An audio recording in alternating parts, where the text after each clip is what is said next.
Yo, yo, yo, welcome to Crate 808, and today we've got a very special guest, the one-woman worldwide wrecking machine, DJ Sarah Love. How are you doing, Sarah? I'm doing great. It's lovely to be here. Thank you for inviting me. Do you know what? Great to have you on, man. Great to have you on. You're always in the scene, that's the thing. I'm going to a gig, it's DJ Sarah Love again, just doing a few sets, it'd be a night out, it'd be you again. So I thought, we need some female voices on the pod. Just need some female voices. And the first thing was like, we've got to talk to Sarah, man. Like your crate digging alone is quite deep. So I thought, let's see. And you decide to bring an album. Yeah, no, it was like, normally when people invite you to a show, it's just like, just do a standard interview or something. So I like the setup here. How you were wanting to. This is what we're about, man. The 90s. So what album have you bought? It was like, I didn't even really need to think twice about it because I had been listening to it quite recently. Okay. And so I decided to bring Organised Confusion's Stress album down. Brilliant. Yeah. Do you know what? Big up. First of all, because Pharoahe Monch hasn't been used at the moment on the pod. So I was like, what? Shame on your bloody guests. Shame on them. You're right. Absolutely. Call them out, man. We're going to correct that today. But that's it. So I was like, yes, we get to talk about Pharoahe, Prince Po, Organised Confusion, who personally, on my point of view, I did not get into till I'd heard Pharoahe's solo stuff. So I'd heard Pharoahe's solo stuff. What's he done before? And I was like, wow, Equinox. And then I got to Stress and all the other good stuff that he's done. So yeah, I'm looking forward to it, man. Oh, very cool. Before we dive in, question we ask all of our guests. Okay. What's the least hip-hop thing you've done in the last 24 hours? See, I was thinking about that and I was like, I'm really struggling I'm just so damn hip-hop. No, I was struggling to think because, everything to me is kind of under the umbrella of hip hop, but then I had to say I did listen to Women's Hour this morning. So I thought that is still pretty hip hop, but I can't imagine there's many people in hip hop who listen to Women's Hour before they come down to Crate 808. Yeah, exactly. So, I'm even thinking it's a great show. Yeah, I've not watched it. You listened to Women's Hour too? No, I haven't. I haven't at all. You're just bullshitting me. You're like, absolutely. I'm thinking like the women's shows on daytime TV in the mornings. You know those? No, I don't. I only deal with high caliber business cam. Okay, that's why I pick Stress, Organised Confusion. Yeah, right, man, that's I don't watch no morning TV. Okay. I like that. Okay. So everyone go out there, listen to Women's Hour. There we go. Radio 4, honestly, it? Yeah, honestly, it's a really good show. Radio 4 got good output, man. I'm heading towards 40, so Radio 4 is like my thing now. I'm going to be doing that, I'm sure. But that's what I mean. It is quite hip hop. Every day I listen to the World Service and to Radio 4. So. Oh my God, fair play. But I don't know, like to me, that's hip hop, man. That's just like keeping it real. Knowledge. Isn't that one of the pillars? Thank you. That's what you need, right? That's it. Fair enough. Right, so diving into the album, I'm going to give a little intro for people who don't know, so they know. Let's take it back to August 16th, 1994, a year where lyrical performances on Wax were hitting all-time highs. Biggie and Nas both ushered in watershed moments, but the stuff Organised Confusion were bringing on their second album, Stress, The Extinction Agenda, was from another dimension. These styles they filed were not decaffeinated. The undercover rap rebels tore up the rulebook on the art of rap and established new boundaries where lyrics could manifest. Pharoahe Monch and Prince Po could rhyme about anything, from gang culture to depression to sellout rappers to relationships to racial profiling. This duo spoke on it all on this record. Featuring off-kilter production rooted in jazz but spreading into the netherworlds of subterranean dark beat making, Stress quickly established itself as one of the best rap albums you didn't hear, getting buried by other 94 classics like Illmatic. But don't get it twisted, after Monch and Po came at you like a redneck trucker with their hand-to-hand rap combat, the cult status of this record spread like malaria but much scarier, hitting a fandom that lasts to this day and establishing Organised Confusion as one of the most underappreciated rap groups of all Time. Wonderful. So, did you write that, Cam? I did write that. That was wicked. Oh, thank you. I think that's a wonderful synopsis. Oh, now thank you. I can just go home. I don't need to say anything. Yeah.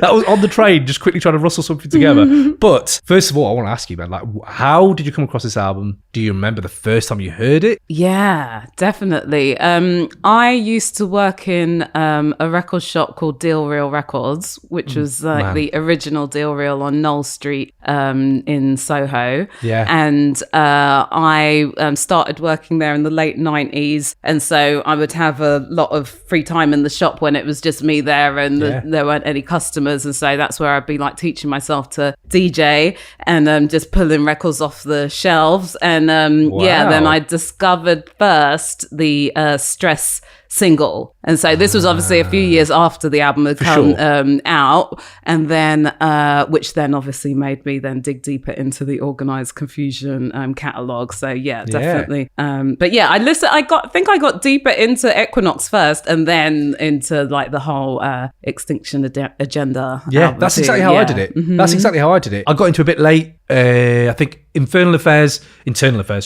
Pharoahe solo, then Equinox, then Stress. What was it about the Stress single or the album that, could you articulate what it was that got you? Because you're in a record store, like Deal Real has everything. Yeah. What was it about that like got you like, wow, this is, I don't know, was there something in particular? I'm a big Large Professor fan, so it was like, I would say that's also another reason why I adore Organised Confusion too, because that's one of my all-time favourite hip-hop remixes is the Stress Large Professor remix. So I think I was definitely digging that, and then I also just appreciated how, you know, it was just took the song in such a different direction sort of thing. And then just the perfection of the MCing combined with the perfection of the production. I was like, you know, for me as a music nerd, I was in. Yeah, man. Yeah. So this time, so I know you from your DJing when you were out and about, as we said. Had you been DJing, or were you kind of not DJing yet? At that time? Yeah. Oh, no, I was just teaching myself to DJ at that time. Yeah. So That's I did. amazing. The first time I ever played out was in the year 2000. Right. Yeah. So wow, with man. about 12 people in the club with 3 of those people were members of my family. So, yeah. Oh, bless them. That was the first ever Kung Fu party that we did. Oh, Kung Fu, man. Yeah, of course. So with this album, were you putting any of these into your set? Like any Oh, tracks? yeah, definitely. What were the ones on this album that you would think would...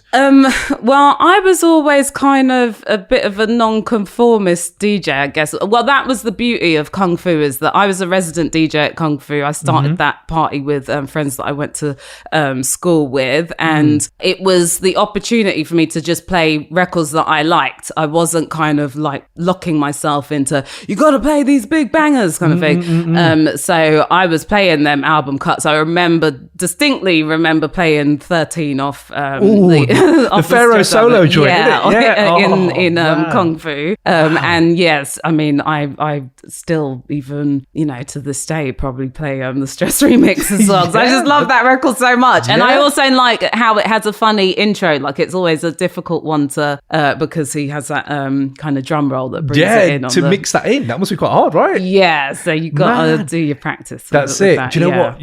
I know we got to talk about this album, but you have reminded me like how Kung Fu was vital. Like it was vital when we would go out. I thought you said vile. I was like, all right. All right, we're going to get into fisticuffs now. Yeah. No, I'm going the opposite way. Like actually vital. When we used to go out, because now like you have doctor's orders. I mean, we had Subterranea there, and there was a lot of like gigs there. Like people come on to play, so you'd see your Cannabuses or whoever, Talib's there. But then when you wanted to go for a night out, I remember Kung Fu playing stuff I'd never heard, and we were like geeks, and we were like, wicked. Oh wow, what is that? And what is that? And yeah, man, that night was amazing. Like, how did that even start? How did Kung Fu even start? I, as I said, had started working in Deal Real, and I just had been teaching myself to DJ, and I was kind of like, right, I'm sort of feeling ready to present myself to the public now. Then I just happened to bump into an old friend that I went to school with, changing trains at King's Cross Station. And I was like, oh my Leo, I've not seen you for years. He was like, oh my God, Sarah. And then he was like, so what are you up to? And I was like, well, I've just started teaching myself to DJ. He was like, no way, I'm just about to start a club night. And I was like, cool. He was like, what are you? I was like, what kind of music is it? He was like, oh, well, it's like jungle, a bit of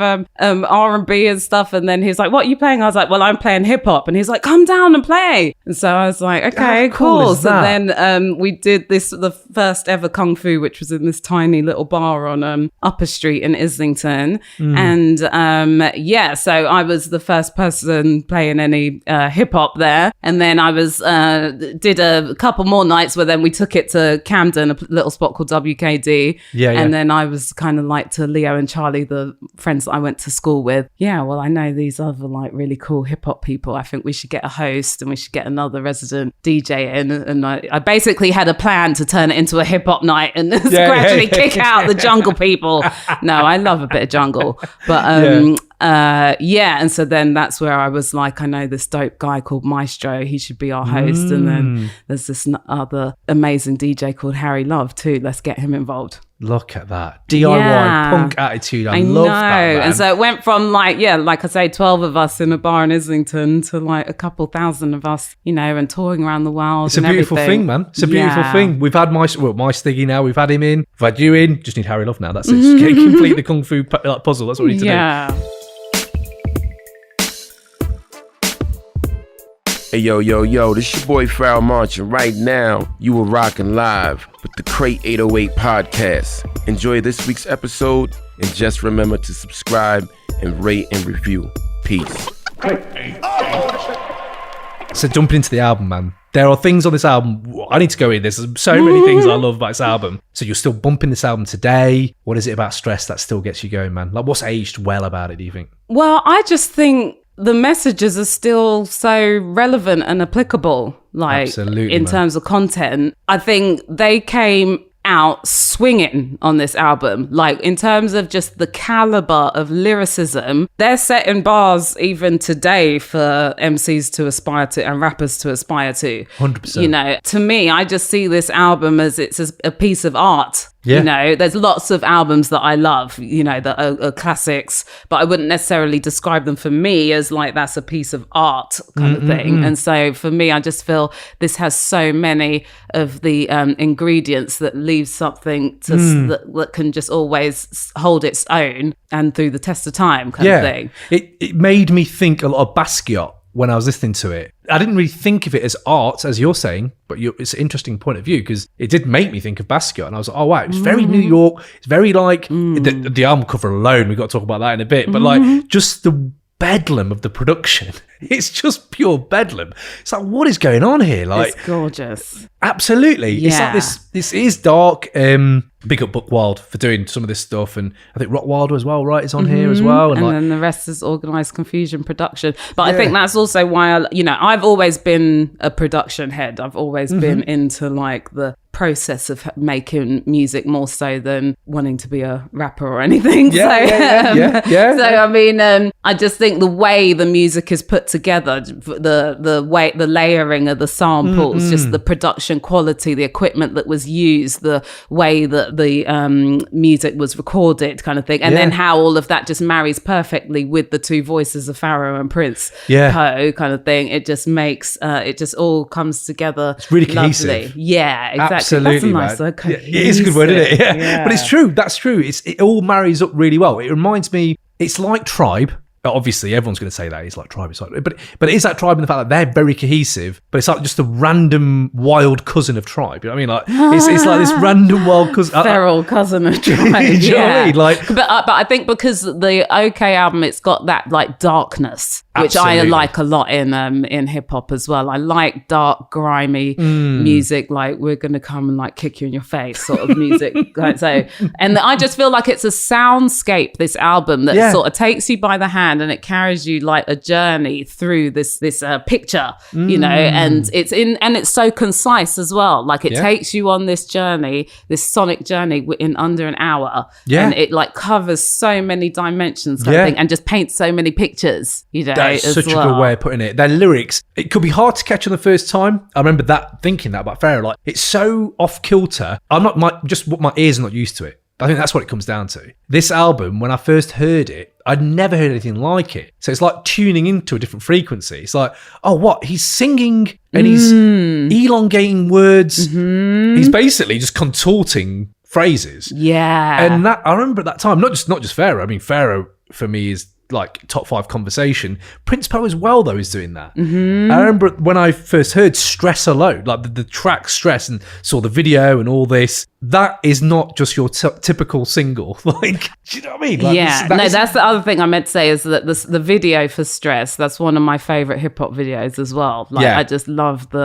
they've married just the whole thing of being in the snow was like such a dark record and everything. I just think it's a beautiful album too. And you know what? Big up Rob Percy. Because Rob Percy came on here, he brought Outkast out and he started talking about the video for their album, for their singles. He was like, you don't see a lot of stuff in the forests. And I was like, there isn't enough shrubbery in rap. Yeah. And then I watched this video. I was like, oh my God, there's more shrubbery. Yeah. So the Stress video has mountains as well as snow and shrubbery. So, oh yeah, there is a rap. And the concrete jungle. And the concrete jungle. And apparently it is the same guy who did the Outkast videos, apparently. So, really? So I think he had this mode of like going into the random like expanses of America, like from the real rural stuff to the inner cities. It's man. I love the video. I think the video is amazing. Yeah. And to be topless in that snow, I don't know, man. I know. No, but I always admired that dedication to be topless in that level of snow and winter. I was just like, yes, makes me love you even more. Get your tits out for the girls. Get your tits out.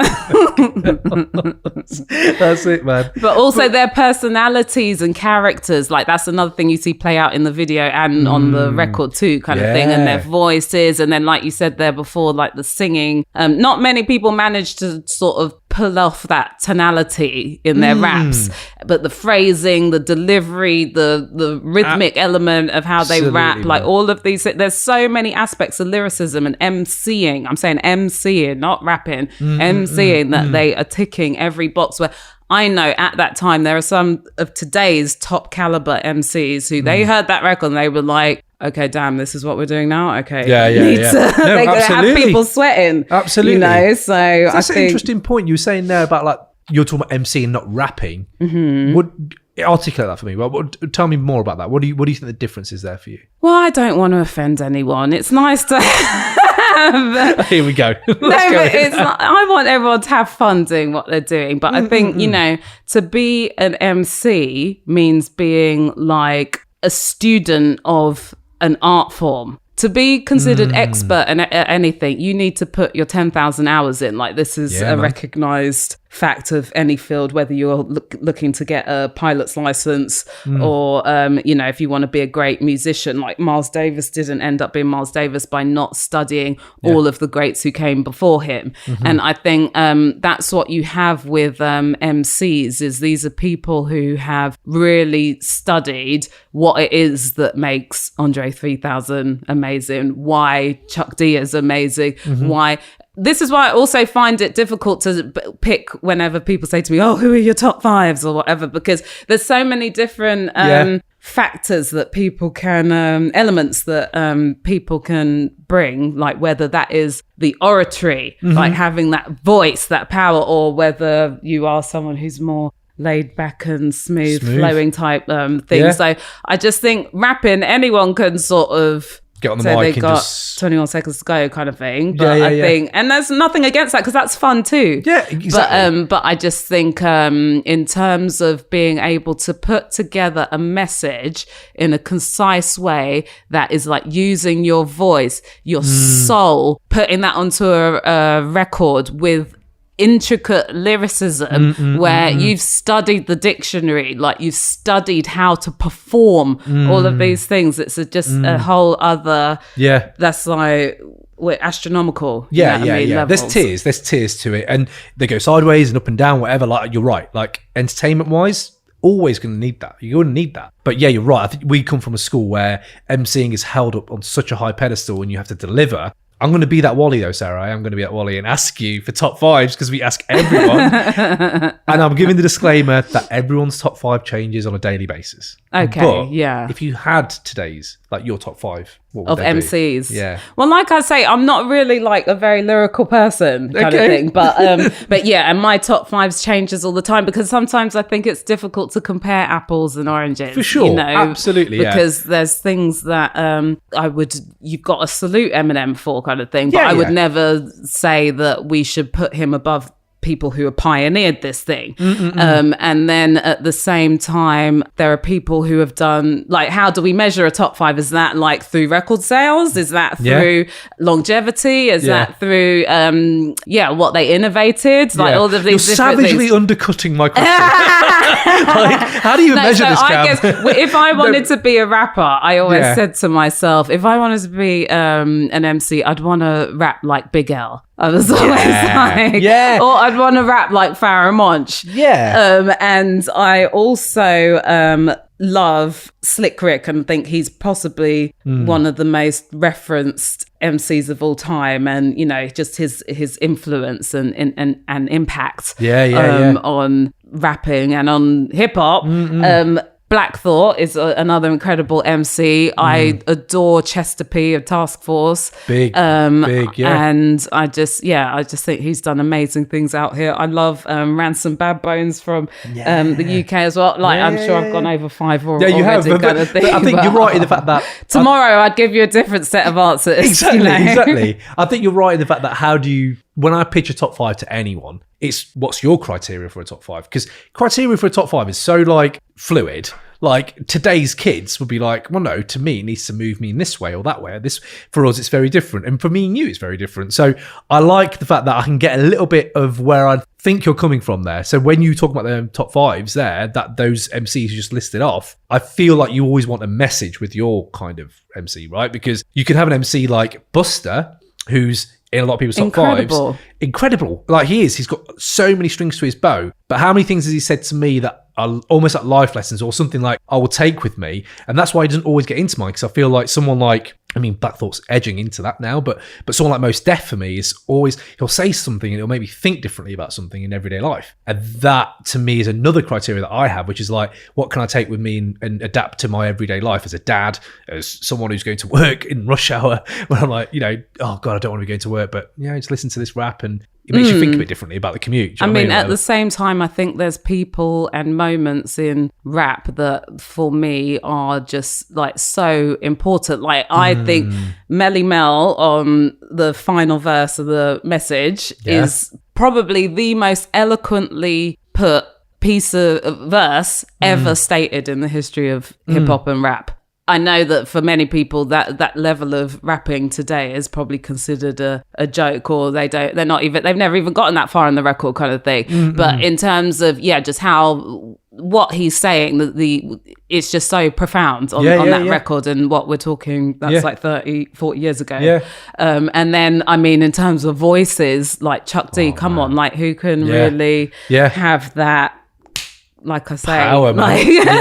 Like, we had the command of the voice like that. I think we had it was Andy Cohen who from Hip Hop Connection came on, and he said, I think you just level mountains with that voice. And I was like, that's a really good way to put it. Like, it's just so powerful. Beautiful. Like, it really gets you, doesn't it? And then at the same time, then you have to start saying, okay, well, if we were going to mention certain people like a Chester P or a Big L or whatever, then you've got to mention a Big Daddy Kane and a Rakim too. So it becomes very difficult to narrow it down. And then you've got to have a more rigid rules as to how I'm selecting. Like I say, it changes all the time. Don't want it wilded out. But if we are talking about MCing, this album, it is pretty incredible how every track they're trying something new. I just have to talk about Monch, like Pharoahe on this. When he comes out on this album, when I listen back, because I've not heard this album for a minute, so it's nice just to go revisit it. You know, so thank you for letting me do that. His first thing, he's roaring. He's just roaring into the mic, is an actual roar. I was like, what other rapper does that? Like on their second album, just comes in with the roar. Yeah. And it really reminded me, his flow on that first track, it just made me think like, if Black Sabbath or Iggy Pop ever did like music, like hip hop, that's how they do it. Like he's just so weird. Like it's really odd. It's just odd, but it's amazing. It's captivating. And it reminds me of Iggy Pop when I first ever got into punk music and started seeing him do his thing. And I was like, he's odd, but I love it. Like I love that. And I thought Pharoahe is got that kind of oddness, even to this day with his new music. It's not always the same. It's not. Yeah, he never it's a bit of a stands weirdo. still. Yeah, Yeah, he is a rock fan too. He is definitely a classic rock. Quality rock fan. But it comes through, right? I think it comes through. Yeah. Yo, it's your original South London trooper Black Twang, aka Tony Rotten. And right now, you're rocking with Crate 808 podcast. You already know it's going to be fire. Enjoy this week's episode. Make sure you remember to subscribe, rate, review, and just keep spreading the word. Bless. So, tracks on here where you think the bars are just like unreal. Is there a certain track that bars have stayed with you? Like we have a little section on the pod which is like your favourite bars. Do you have any favourite bars? I just think it's so hard to whittle it down because there's so many cool punchlines, just phrases, just the way certain words are delivered on this record. So it's just hard for me to even isolate. But yeah, going to 13 again, which I always like because I feel like I'm a little bit of a renegade. I've never had industry aspirations. I have a love for the art of music and just musicianship. Yeah, I don't have a big respect for the music industry. So I mean, I always like the line in 13 when he's like, that's for the enemies in the industry who don't want to be friends with me. I say, fuck them. Yeah. No, and then even just lines like, just bring it on. Just bring it on.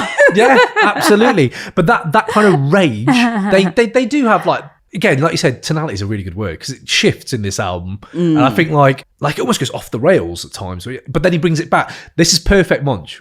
Perfect for me is when he's going so off the rails, but then he somehow stays with...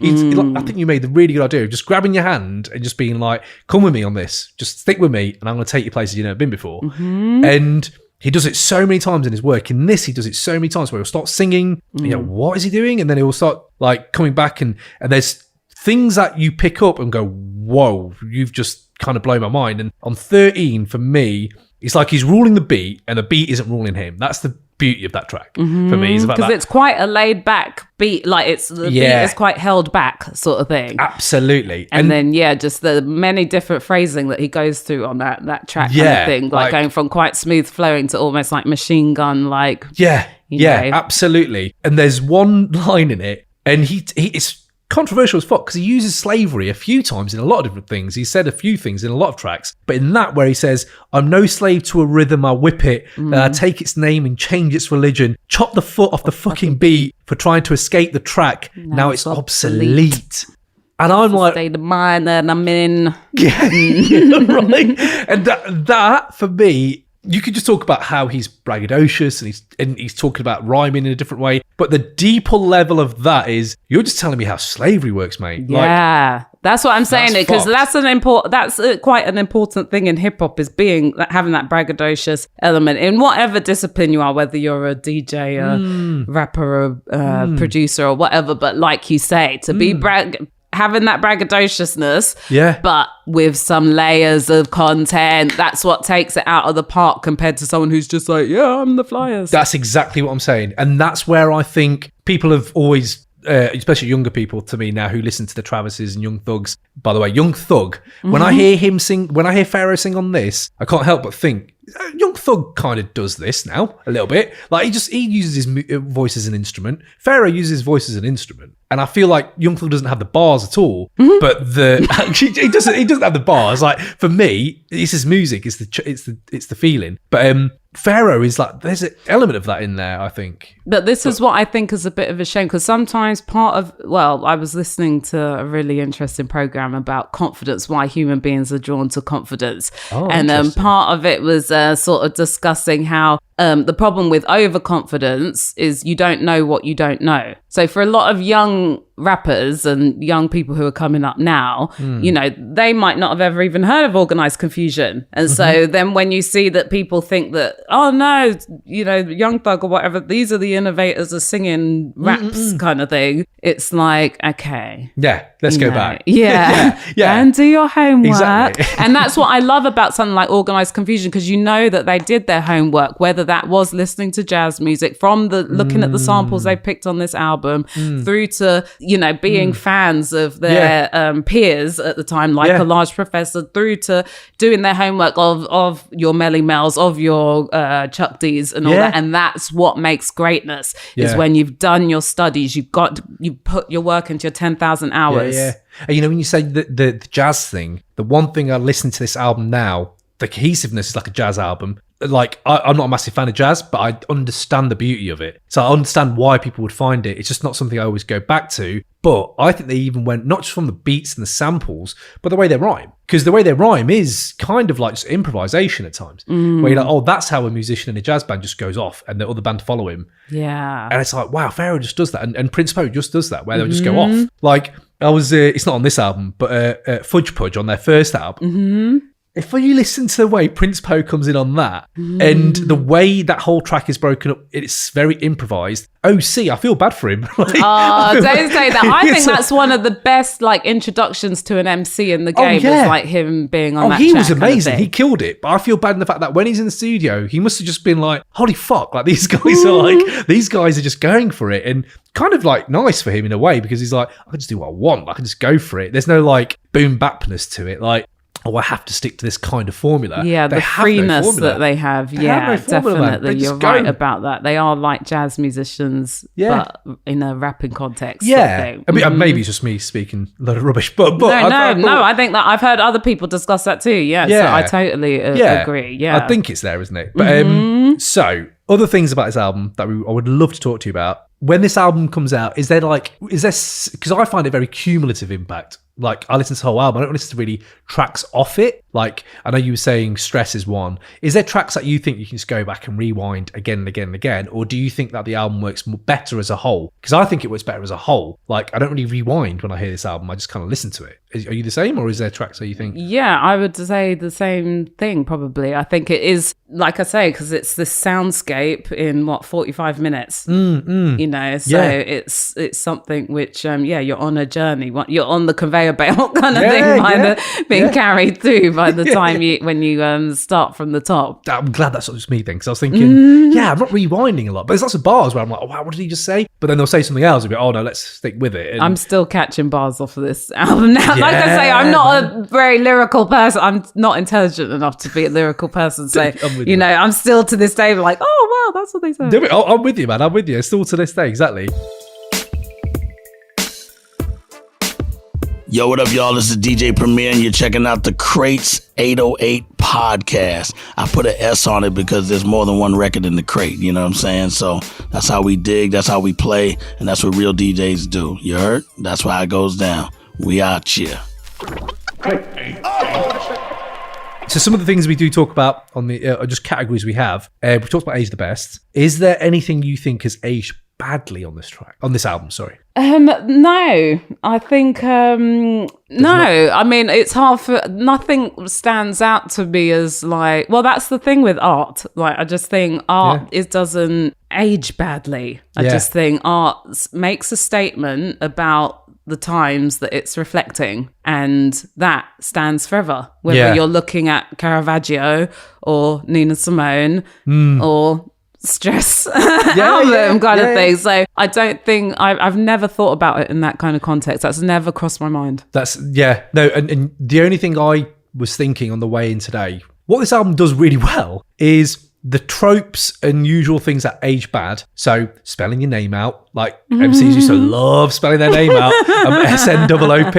It's like, okay, we get it. We get, you know how to spell. But like, but the thing is, Pharoahe does it, but it doesn't age bad because he has so many other things around it. Like, he still spells sometimes his name you're out. not even noticing necessarily that he's spelling his name out because you're just on this rhythmic sort of and I realised, like, oh, they both do it. And I was like, oh yeah, but it doesn't sound bad. And then the other thing was like, when people people have definitely been influenced by something, and sometimes that can age bad because the influencers are always kind of like the ones who. So 3-2-1 here sounds quite Tribe. I think it's Drop the Bomb sounds quite woo almost. But again, I wasn't like, that's not a bad thing though. So I think this album needs that tonal shift, because I think if it stayed dark throughout, I don't know if I'd.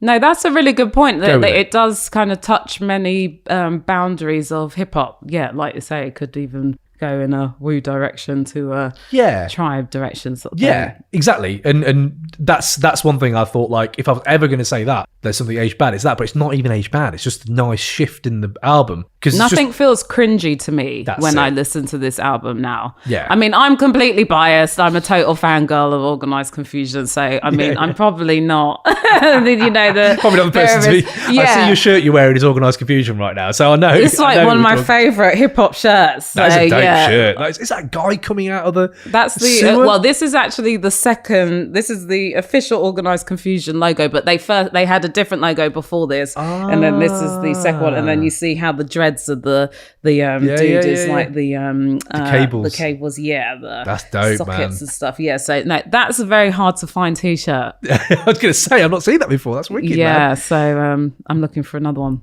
Oh right, I want the white on black now as well. Okay, eBay man. But I was torn because you see, I also have the Stress album cover artwork T-shirt. So I was like, oh, which one am I going to wear today? Sarah, this is so nice to find someone who just wears rap tees a lot. Like I get teased for it now. It's like another rap tee. It's like, what was it? My friend said, I'll never need to ask Cam what he's into because he's always wearing it.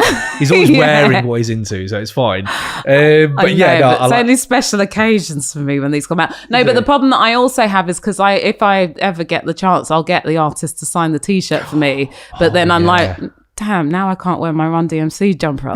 Because I'm like, that's not coming out. I'm not wearing that. I know, you have to frame it or keep it. Oh no, yeah, it's true. Double-edged sword, isn't it? But Sarah, man, before, like, we've talked about the album, we all love this album. There's things I need to ask you generally about yourself, though. Dun dun dun. Okay, this is the scary part. No, not even scary. Like, I know we talked about the album, we talked about Deal Real Records, but just before that, how did you get into rap? Like, what was your household like? Like, was there music around you all the time, or was it your friends? Like, just tell me, man. Tell me the story of how you got into the whole hip hop culture. I guess I have to first give the credit to my sisters, because my earliest memory of I don't have a moment of like, oh my God, what is this? Hearing like hip hop for the first time. Yeah. But probably one of my earliest memories in life is being in my sister's bedroom with all of I'm the youngest of four girls. With my sisters, and we were all rapping along to Dougie Fresh, Slick Rick the Show. Oh, and man. When I actually think about it, I was probably only about 5 when that was happening. Yeah, because this was before my niece was born. So, but I remember us all like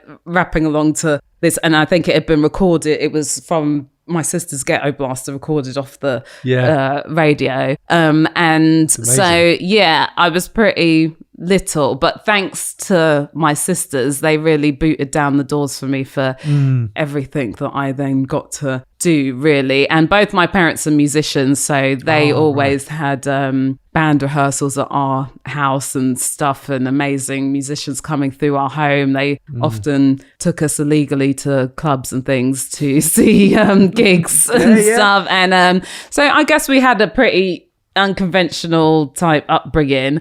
And they, I mean, my parents and my whole family are very open-minded with music, and they always supported and were into, supporting whatever I was into. So I remember being in the playground at 8 years old and saying to myself, I'm going to have a career in music. So I remember, I know this is something that I had always been determined to pursue. I started playing drums when I was about 9 years old, and then I played that until really, I guess DJing kind of like finished my drumming career.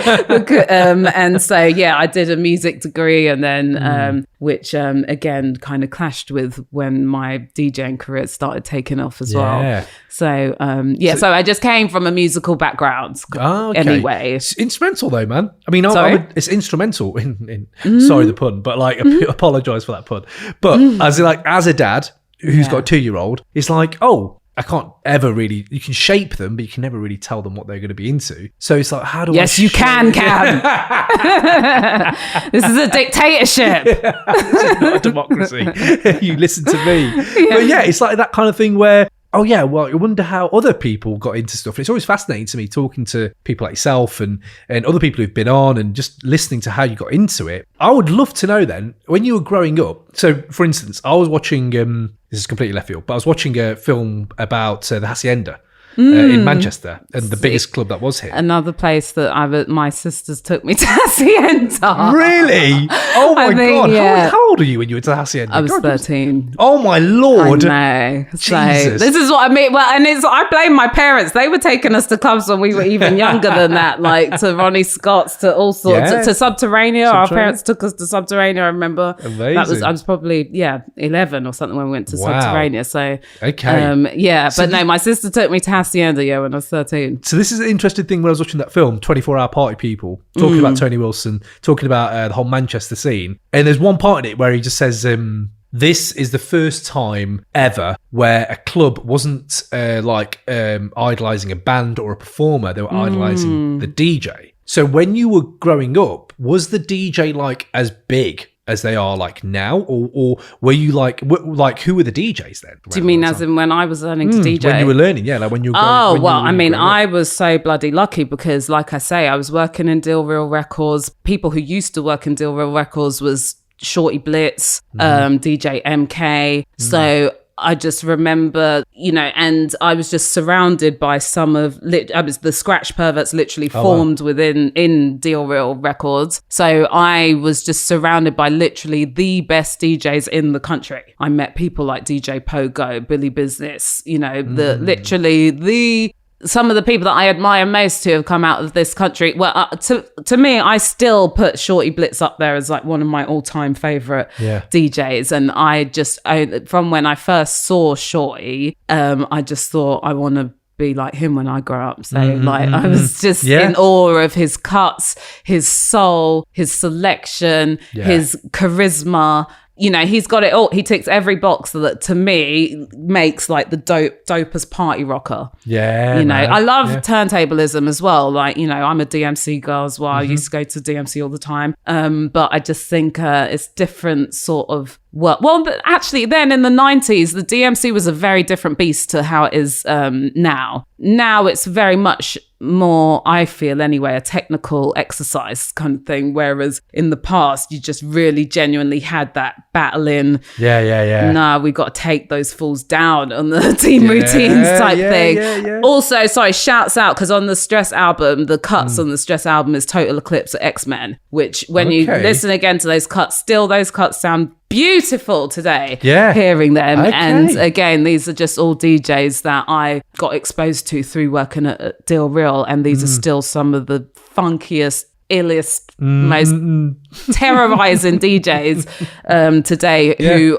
are technicians, and they can also rock a party. That's the difference, right? Because I'm a layman when it comes to DJ. I don't know much. I just know if it moves me, it moves me. So I would find that's the only distinction I would make is one's a technical mastery of your craft. The other one is still doing a mastery of a craft, but the craft is something different. It's like you are moving a crowd and your selection has to be able to do that for a prolonged period. Which is the origins of DJing, because I accept what Dude was saying about the Hacienda, where that was the first time where you had the focal point was the DJ rather than bands here in the UK. But I mean, it's a different story if you go to the Bronx kind of thing, where it was the whole, how the manifestation of hip hop culture was about entertaining the crowd, making the crowd want to dance. And I think that's something that has always been important to me as a DJ, that I have worked hard to, I feel I've got the ear for that, is like knowing how to keep people's wanting to stay on the dance floor kind of thing. It, right? And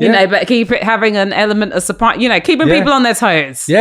That's your job, because it's great if you can do cuts at 1,000,000 miles an hour. That is wonderful. And I really admire that. But it's nice when you can just touch someone's soul and just uplift their their heart. It's a different type of pleasure, man. That just to get something. I can't imagine what that's like. It must be amazing. I mean, if we're talking that then, career highlights, have you got any highlights of your own career where you've been like, damn, I can't believe I did that, or like, I'm so happy I did that? Well, it's funny because I keep having like these flashbacks to dreams that I've had, and then I have to be like, hold on, did that actually happen, or was that a dream? And then I'm like, oh no, that did happen. Wow, that's pretty cool. Okay. But no, I mean, I feel very proud of Kung Fu and the contribution that we made, and just the beautiful times that we had there. And there's just so many moments just alone from the Kung Fu party parties that are just wonderful. And I'm just so grateful for the people that I've been able to connect with. DJing has taken me all over the world as a solo, just on my own, just me and my record box sort of thing, not as because I'm someone's DJ or because, any other reason, just as Sarah Love on the bill. And that's something that I just think is amazing, is how you can go to Cambodia or you can go to New Zealand or India and there are hip hop heads there, so we're part of this global community. I mean, and then being able to meet and DJ for so many artists who I have been fans of for years, and then feel confident like, I'm gonna tear this down. Yeah, man. Yeah. That's wicked. I don't know. There's just so many. It's hard to kind of. But generally, just knowing that, I don't know, a lot of people talk about traveling. It's amazing. Every time I ask someone that question, it's always like, just traveling the world, man, or traveling places, doing what I love doing. That is so slept on as a thing. I feel that's amazing. Like, fair play to you, man. Big up, man. Smashed it.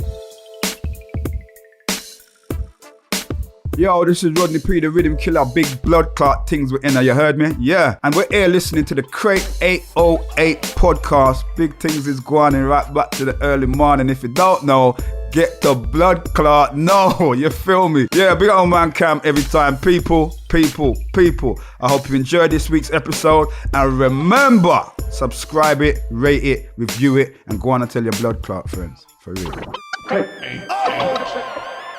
So, going back to the album, I need to talk about like select tracks I liked on here though. Yeah. We've got to talk Maintain, the guitar lick on that. That sample of the guitar lick on Maintain. But also that and Black Sunday, I thought one thing that was good about that is it's not the braggadocious verbal gymnastics all the time. Maintain still to me is uplifting. And Black Sunday to me, when, was it Prince Poe says here something like, we came a long way and I'm still running for my freedom, still have 100 miles to go, escape from the crap vials so you can feed that baby. I used to ride the elevator with the crazy lady. You said earlier about painting pictures. Today with that still, I'm like, whoa, like that world still exists. Yeah. And you can't sleep on that. Like I think that's the beauty of this album, is that it opens these doors like old albums used to for me, because maybe something in the 90s that I've just not dug hard enough where I find new albums again over and over again in the 90s. But this album, revisiting it, I got that from this album more than I ever did as a kid. That's also what I appreciate, is how they haven't dated these lines. Yes. These are still things which are relevant to struggles people are facing now. Yeah. So that's like the good concept to know. track, is it Stray Bullet? Wonderful. That's deep. Yeah, like there's YouTube videos out there now, people just talking about that track like for 20 minutes. And I'm like, wow, like that is still... I remember when I first heard Nas do something like that. So I'd not heard this first. I heard Nas doing I Gave You Power. But Stray Bullet, man. Oh, no, that's incredible. Because again, it's like I say, the artistic approach to, the perspective of a bullet sort of thing. And then when we want to talk about things like knife crime right now in the UK or the Second Amendment in the States, we're articulating something which we need to, is still pertinent. Like we need to face these things. Absolutely. And I love how Pharoahe has continued that concept like throughout his always career there. too. Yeah, man, definitely. And I think I like concept tracks generally anyway, but when you talk about like something like that and you think, it's just heartbreaking, man. Like to this day, when he talks about the girl, and like he's so vicious. Like his line is like really stark, graphic, graphic. There's no like warmth in his voice about it, which makes it even worse. Yeah, because it's giving you the cold, harsh reality. I was just gutted. I was listening. I'm genuinely quite gutted right now. But again, this album can have that effect, I suppose, the rage and the anger and the anxiety, the stress. I suppose it is there, but right? you see, that's also what I mean with the when we talk today about mental health and things like this are becoming much more high profile issues, and I think part of that is the modern digital lifestyle and the social media lifestyle and things. And so to have a record like Stress, the title track as well, where it says a lot about how many of us feel at many moments, whether that's an ongoing feeling or momentarily frustrations and things like this. So absolutely, man. Like when they're talking about relationships with other people, like their other halves, and how like that stresses them out. But one thing that really hit me about mental health, and a lot of hip hop nowadays is about mental health, 90s, that wasn't really prevalent. And I remember watching the new Woo documentary on Showtime. I can't wait to watch that, yeah. Okay, I don't want to spoil anything, but there is one moment in there with Ghostface. This is Ghostface. So like, you know, I've built him up to be a certain type of person. And he starts talking about something, and it's almost like he realizes mid-sentence in the conversation being filmed, where he just sort of says like, "Do you know what? I think I was just depressed. I think I was medically depressed." And for someone like him to just kind of be aware of that now, I was like, oh my God, Jay, when we grew up, I bet like 90% of the people I listen to were just going through PTSD or like going through a sort of depression that they were just articulating through rhymes. Hip hop is massive for that. And I hope, I hope that it helps other people come out of that stuff. I think it does.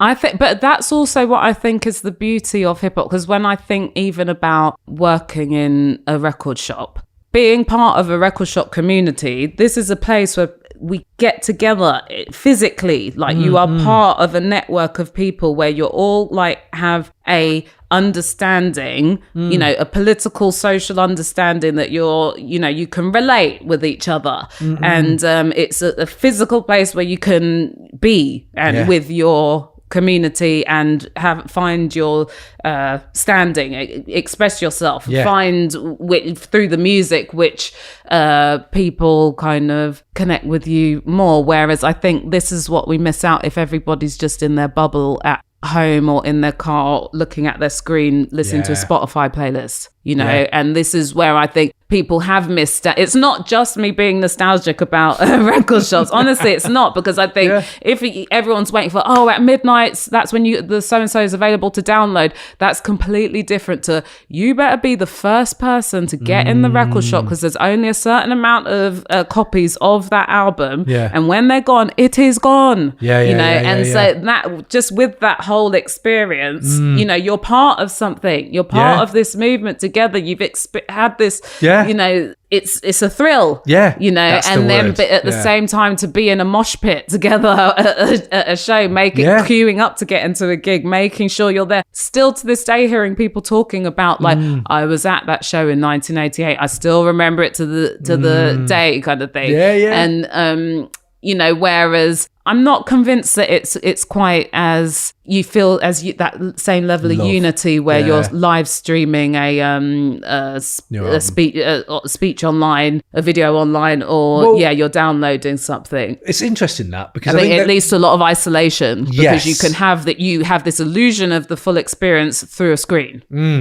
Social And that's where I was going to go with. I think there's a bit of an illusion to it, but I'm not sure if I'm part of that illusion or not right now, because it's odd. Because social networking is in my everyday job, so I work in content production. So it's around. I kind of see the machinations of it, how it works, algorithms, and how to get people to interact. I get that. What I am realizing now with this podcast alone is we'll sit there and there's actual community and love on Twitter and Facebook and Instagram, like regulars, people who are showing us love from all over the world. And I was like, oh God, this is weird. That feels like when we used to go to Organics, or when we used to go to Kung Fu, or when we used to go to Subterranea. It feels like you'd see the same people, and you'd be able to sort of like, you know, you kind of have that same feeling. But then when I switch my phone off, it kind of goes away, and you're like, oh yeah, maybe is that real or not? I don't know if it's real or not. And I do agree with you in the fact that might just be a bit of an illusion, but maybe I'm wrong. Like maybe that's how kids nowadays are. There's pros and cons, isn't it? Because that's a wonderful thing too.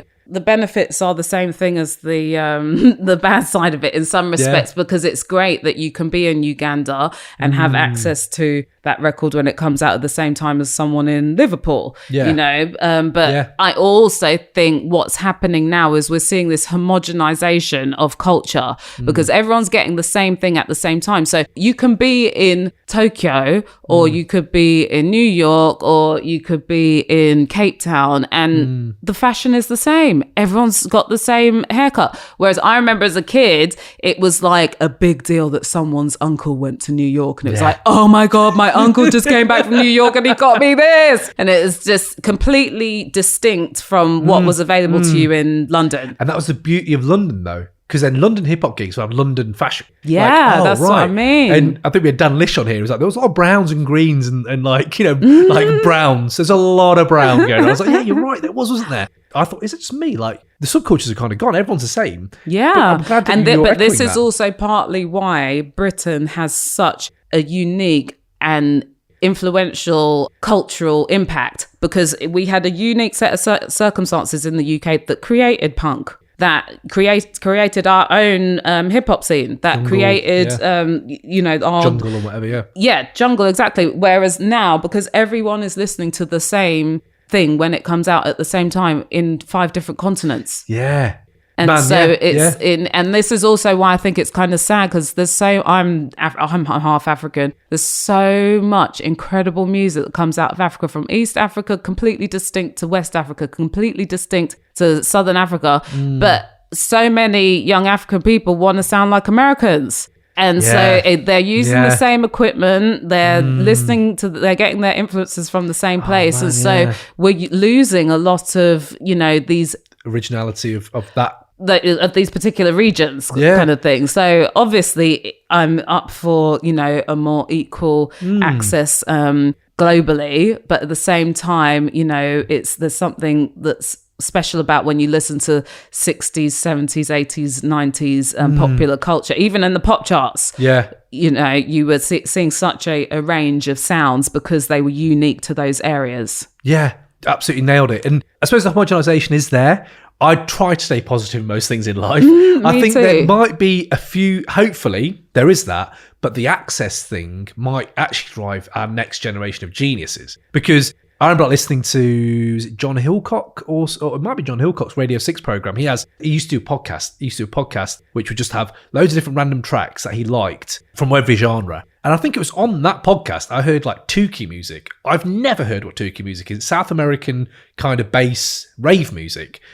For about 3 months, I was heavily into Tuki. Like, I thought, I need to go to Ecuador and I need to go see this music, because the block parties, the house, it's like a block party. They're massive. I was just thinking, it'd be amazing if someone in hip hop like sampled some of this, or like did something like this. But then you think, maybe there is a kid out there. Maybe there is a kid out there who just stumbles upon this stuff, thinks, I love this, but I love Travis Scott, and I also love like boom bap, and just mixes something up and bang, and like in 10 years we have something amazing. So I try to be positive in the fact that the access might drive that. I totally agree with you. Yeah, that's got to be an inevitability. And that's also got to be how you end up with a Little Nas X, isn't it? Because you're being exposed to like different kinds of sounds. Not that that's necessarily a good example of what we're trying to feel positive about. But I'm sure there's some country fans listening to this, who like there's some decent country music. Yeah, exactly. So, 1 2 1 2, you know what it is. This your man SKYZOO Skyzoo, live at the borough, and this is the Crate 808 podcast. Make sure you subscribe, rate, review, and most importantly, share that love and put your peoples on. Crate 808, one time. So this leads me on to other things where talking about this album and our recent state of music right now. So 2 things I was going to ask you. One, for this album, how do you think it would be received if it dropped today? And the second thing I was going to ask you is what your thoughts are generally for hip hop in it's 2020 coming up, last decade, like the last decade for hip hop. So if you want to just tell me what you think. Okay, so first of all, how do I think this album would be received if it came out today? Yeah. It wouldn't even make a mark on the map, because there's a specific agenda that the industry have of what they're prepared to promote, and this would not have that level of promotion behind it that it had. But do you think even with the access and the lack of gatekeeper power, this would not do something like so I'm trying to think of like people... it would be completely underground record where it would be those of us who are diggers in this culture would obviously respect and know about this record. Beyond that, I'm not confident that anyone would know, and this is because I mean it's not a coincidence that that's the other thing. You listen to commercial radio nowadays. Well, I don't know on what level of it wasn't getting massive commercial radio spins then either. But at the same time in the 90s, you had underground shows which were, essential listening that were wide reaching as well. The biggest rappers and artists at the time, through to the most underground people, knew about Organised Confusion. And so, whereas I just think now you've got, whether you're making R&B or rock or easy listening or pop, you all sound the same. and this album does not sound like any of that. So it would not get on the playlist at Radio 1 daytime. It would not be on the playlist at Capital FM. I think the first, what is it? Crush, Kill, Destroy? Yeah.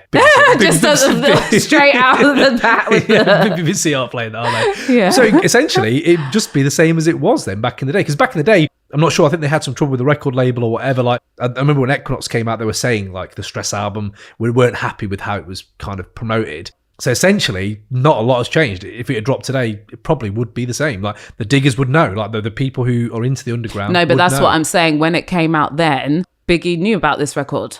You had an upcoming Jean Grey knew about this record. Yeah. You had, people, Rockwild and Buckwild were on this record who became Huge. big names kind of thing. It was, and people who, Jay-Z would have known about this record. So the people who have then gone off in many different directions in hip-hop would have had that awareness, whereas I'm not sure if Stormzy would know about this record if it came out today, sort of thing. Yeah, that's interesting, man. So last 10 years then, how do you think it's been for hip-hop generally?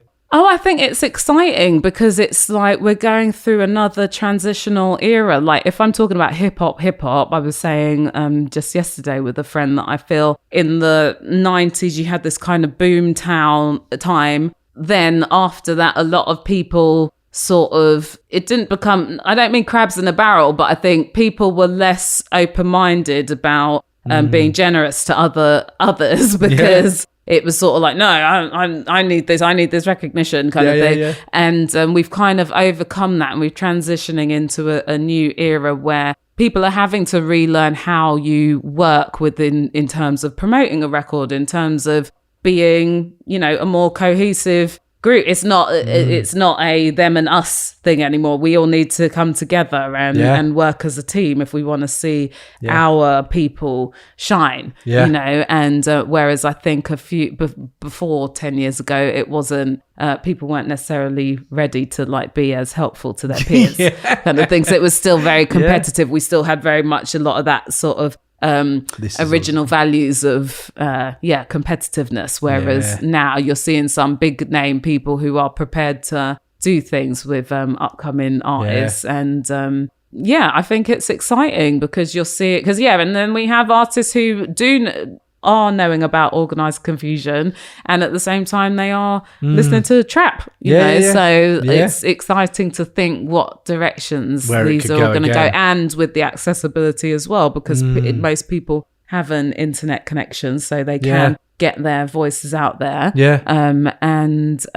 whereas before you could only get your voice out there if you had access to a gatekeeper so I think it's becoming a much more even playing field in that respect. Yeah, I like that. No, definitely. And I think there is booms, like hip-hop keeps getting bigger, if you know what I mean. Like, it keeps booming. Largest selling genre in the world. Yeah. I was talking to DJ Muggs on the pod for one of the episodes, and he said that he feels like where he is right now, he's working with a lot of New York artists, a lot of underground hip-hop, Griselda, Mayhem Lauren, Matt Comey, all these people, all these, acts. He says it feels to him like it's like 88, 89 again, and 92, 94 is coming up. And he said this kind of stuff is going to become very profitable because at some point, trap and this flow that's been around for the last 8-10 years is cyclical, isn't it? And it will get to a point where the kids will want something new. And I think it could be like something like JPEG Mafia. I don't know if you heard much of JPEG Mafia, but they're like, if you see their stuff, it's just like,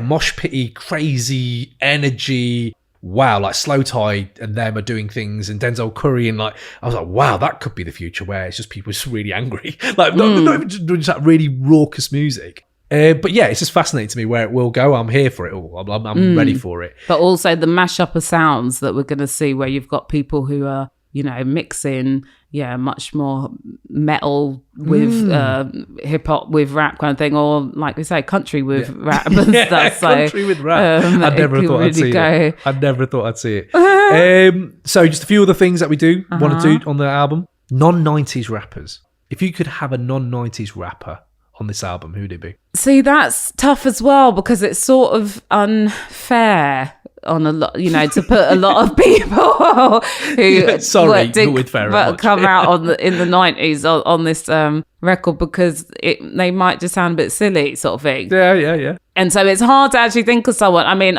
maybe like Homeboy Sandman. Oh my God, high five over here. That's the one I have down. Homeboy Sandman. Yeah. I was thinking that Like- voice, Like he's someone who wouldn't be made to look stupid, rapping on Extinction Agenda sort of thing, a track like that. I think he would work. Yeah. Also, I would love to hear Ransom Bad Bones on with Organised Confusion on a track. Oh my God, that'd be amazing. Yeah. And but yeah, it's hard to. It's not that I'm just thinking, anyone who's good is from the 90s. Yeah. It's just I just don't.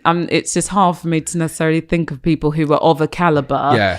To jump on. Yeah, without it being sort of like, that didn't quite work. Yeah. No, fair. And plus, it's one of the albums which is so unique to those two, to Prince Po and Pharoahe. Like, you think, God, who else would work? But then, OC jumps on that first album and you think, yeah, there are few people. And that's why I went with Homeboy Sandman. I was like, his voice alone, like, it's quite odd. Not odd, but like, stands out. I think he'd stand out on a track with them. Because even then, when you then start saying, okay, maybe Jean Grey, maybe Royce 5'9", maybe Elzite, but they all were already active in the 90s. And then that's why we have to discount them. Yeah. I know, who's so annoying. But and then producers wise, I would have been interested to hear more Large Pro organised collaborations. You just want Large Pro all Everything. the time. Yeah.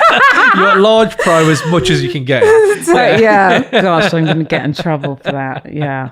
And then we haven't talked about it yet, so we need to. Album artwork, man. Yeah, I mean, I always was like that. I remember the first seeing the album artwork and being like, that's weird, sort of thing. But then it's so distinctive and unique. It's the same artist who did the Fun Crusher album for Company Flow 2.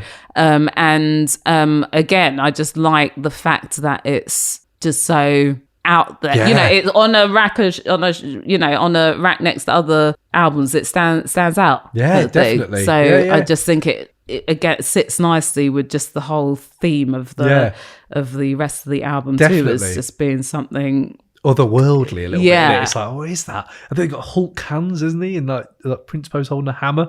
Maybe that's a Marvel thing, actually. Hulk and Thor, maybe I would thought. But either way, yeah, it's kind of odd because I can't really get what it's trying to say. But even to this day, I'm like, is it Prince Paul in there? There's other people in there, isn't there? Like, drawn in there. So yeah, even today I'm deciphering it, which I can think is only a good thing. It's better than them photoshopped ones that you get sometimes. Where you go, that's just, Yeah, like there's not no tried soul at to all. that. Yeah. I remember when Jay-Z bought Kingdom Come Out, and it's like, you're not trying at all now. Like, you literally I just, know, it could it's be like- anything. It's sort of like Westfield. It's like, well, where am I? Am I in Shepherd's Bush? Am I in Auckland? Am I in, you know? It's like a Westfield album cover. That's exactly what you want to put it, yeah. We have what we call the feature trinity. So we talk about albums. We always talk about, like, who could be on here? That would be really good. And then we also talk about like really good features. And we find the same three people keep coming up in 90s albums. And it's Busta Rhymes, Method Man, and Nas. But, Nas even comes up. And features-wise in the 90s, they were killing it. So if you could have one of those three on this album, you have to have one of those three on this album. Who would it be? Gun to the head, damn. Yeah, and what track? Well, I love Method Man, but I don't think he would work on this album. Yeah. He wouldn't work on this album. I think maybe if we listen to Nas from Live at the Barbecue, that could roll on this Stray album. Bullet? Third verse on Stray Bullet might be. That could work. Yeah, like that could work. I think out of the three, I think Busta for me is the person who has the sort of lunacy to be able to add something here. Yeah, definitely. Yeah. I think lyrically, even in '94, even then he was just he's bananas. He is bananas, wild, and he doesn't often really necessarily get, because people think of Busta and they think of his chart success. But we got to also remember, this is a very skilled MC that you're dealing with. Oh, with 100%. Busta. Yeah, with many different ability. He's got ticking a lot of the boxes. Yeah, man, definitely. Good stuff. I like it, man. So I think before even people ask on Twitter or whatever, this album clearly is getting into Crate 808, by the way. If we're talking about like it's getting in, that's just like standard. It's going to go in You now. decided that before I even got it, didn't you? Yeah. Like- I saw the shirt and I was like, it's going in. But generally then, I would love to know what you're excited for in hip-hop now coming up. I know we talked about like where mashups of music could go, but in your own career, in like UK scene, is there something you're really excited for? Well, honestly, what I'm really excited for is Are you coming to the Internal Affairs anniversary show that's happening next month? I actually am in November. Good. Right? Yes, Good, definitely. man. Yeah. Yes. Jazz Cafe, right? No, it's at Electric in Brixton. That's the one. Electric in Brixton. Yes, don't go to the Jazz Cafe on that night, otherwise you'll be disappointed. Go and get your tickets in advance. Yeah. Yes. I'm sure I'm not missing sold out that. now, right? It must have sold out. I think it's getting there. Like I've heard that gonna be crazy. tickets are going fast. Yeah, so no, I'm really looking forward to that. Yeah, There's certain things that for me are like, I've waited a long time to see. Yeah, so I'm excited Yeah. to. I'm definitely looking forward to that. Yeah.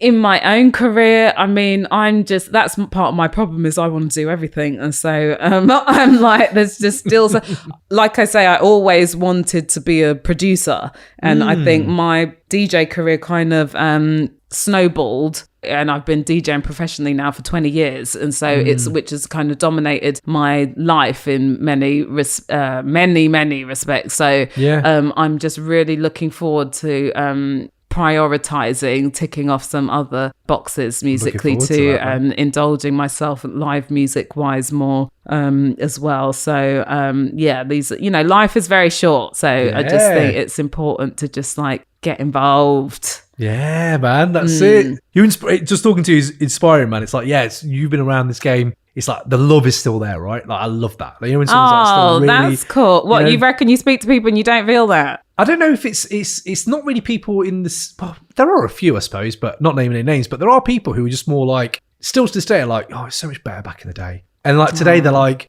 not as feeling it as much. What I find funny is that people don't have as much of a sense of humor about hip hop anymore. Like there used to be a real sense of humor about hip hop. I thought, like if I was to diss Rakim now.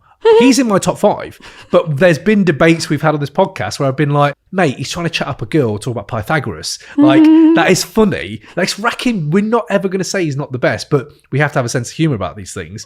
And also, like, him only listening to stuff that is within the remit of like 90s feel. I'm sure this podcast isn't helping because people think that's what they're going to get a lot, which is fine. But I feel like hip hop's always been moving forward. With nods to the past, of course. But how many genres really can you say have not continued to evolve? Like it's continued to be at the forefront of driving global culture. Yeah. Honestly, the only thing that I think now is experimentally still going that way is dance, electro, rave, dubstep. That stuff, like when I hear Burial, when I hear Fortet, I feel like, wow, what are you doing like sonically? But when you talk there about global culture, fashion, my job, I work at Bleach Report, it's so hip-hop infused. It's so hip-hop infused with sport. I never thought I'd see that day where hip-hop and football would meet. And it is. That's where hip-hop is operating right now. Every corporation knows that they need to keep their eye on black culture and hip-hop culture because from time they've been pimping the shit out of that. Absolutely. And because they know this is the gateway to the youth and to what is coming next. Yeah. And, I'm a fan of good music. I always say there's 2 types of music in the world, good music and bad music. It just so happens I like good music. Yeah. But I don't know if you can necessarily make that same statement about rock or about there's many wonderful things I can and do say about rock music, about jazz music. I come from a jazz background, or about, because you mentioned dubstep there. I feel like with dubstep, this is also the problem with the digital era that we're in. Dubstep was still at like a fetal stage in its growth when then it was just thrown under such a spotlight where it was all about dubstep, everything's dubstep, and it just hadn't reached that level of development to have a true foundation underneath it to support the kind of hype that it was getting. And then it's sort of like, okay, so it's still finding its identity. Absolutely. Whereas like hip hop culture is such, it's politics, it's our social fabric. This is something that is so strong. There's so much history behind it that even goes before the first hip hop records that came out, before the first hip hop parties that even happened. And so this is just why hip hop will always be so deep and so integral to even like your Nikes through to Coca-Cola's through to continuing to pimp. The long-term aspect of it as well is amazing because I'm quite confident now that when my kid is older, when he's 15, 16, he'll probably be into hip hop because everyone is. Even if you like rock, it's almost like permeated to a point where it's just normal. Exactly. That's what I was normal. going to say. People don't realize that even the people they're listening to, that there's so much of that, the ingredients of that music that is actually straight come from hip hop. And you just think, out of all, say, for 10 of those kids, if one of them can go go and visit Stress, you know, that's brilliant for Pharoahe and all these people who were involved with that album. You can go and be like, wow, like they still get props. Like I went to see Jizza a few years ago and there was only 16-year-olds there. That was amazing. Oh, wow. And like I went to see Freddie Gibbs recently and it was like, Freddie's a newer artist, fair enough, but he's kind of our age. He's been around for a minute. 16 to 18-year-olds. It's like, wow, this is good. This is what I'm talking about. Like, Yeah. you know, you can have your gods of rap, you can have all your 40-year-olds in the place, but you also have a lot of young people do check backwards. They do. And, you know, and so, yeah, so I feel like we're in a good place, man. I feel like there'd be, again, trying to stay positive. There's can't nothing, not see there's that no side. point in anything else other than seeing the glasses half full. Yeah, man. You Yes. know. And on that brilliant note, Sarah, I just want to say thank you very much for coming in, man. Thank you for bringing this album in. I've loved talking about it. I'm going to bump it now on the way home. Is there anything you wanted to promote or anything like that generally? Just big ups to you and Crate 808. Oh, like, man, you know, thank it's what you. a fantastic thing that you're putting the work into, you know, make this kind of platform, give me an excuse to be a nerdy hip hop girl and, you know, just talk about something like this for an hour. You're more than welcome to come back on, man. We nerd out. We love nerding out on this show. So Nerds yes, are my favourite people. Yes, so, man. yeah. Nerds, man. That's it. We will take over. I think we have taken over in a way anyway. But yes, all you people listening out there, check us out. Tell all your mates. Subscribe, rate, review, all that stuff. It actually genuinely does help. Catch us at crates808.com for all the socials and stuff like that. And yeah, man, thank you again for coming in. And again, doors are open if you want to bring another 90s album anytime. We're here, man. Oh, thanks for having me. Thank Keep you, up the Sarah. good work. Thank you, man. Peace out.